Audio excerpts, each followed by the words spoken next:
बिहार विधानसभा के बजट सत्र के बीच जनता दल यूनाइटेड के एमएलसी नीरज कुमार ने आरजेडी पार्टी के लिए बहुत बड़ा दावा कर दिया। उन्होंने दावा किया है कि इस बजट सत्र के बीच में ही राजद में बड़ी टूट होने वाली है। नीरज कुमार ने दावा किया है कि आरजेडी के भीतर असंतोष है और कुछ बड़े नेता जेडीयू के कांटेक्ट में हैं और इस सत्र के बीच ही बड़े राजनीतिक घटनाक्रम हो सकते हैं। जेडीयू एमएलसी नीरज कुमार का कहना है कि आरजेडी नेता रियाजुल हक बुधवार को जेडीयू का दामन थामने जा रहे हैं।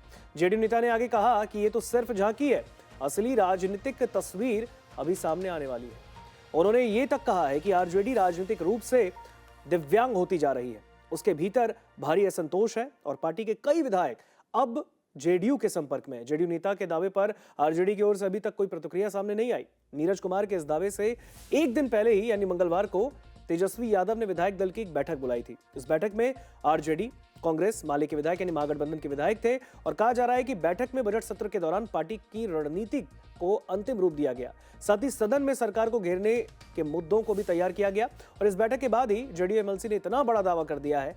और सबसे बड़ी बात है कि अगर उनके दावे में जरा सी भी सच्चाई हुई तो आने वाले वक्त में बिहार की सियासत में मानो भूचाल आ जाएगा। इस बैठक से बाहर आने के बाद आरजेडी विधायक भाई वीरेंद्र ने भी कहा था कि हमारी संख्या कम होने से क्या हुआ, हम लोग अपनी बात रखेंगे। उन्होंने कहा कि जब 2010 में हमारी तादाद 22 थी तब भी हम सरकार को पानी पिलाकर रखते थे और आज भी हम तमाम जो मुद्दे हैं उस पर सरकार को घेरेंगे।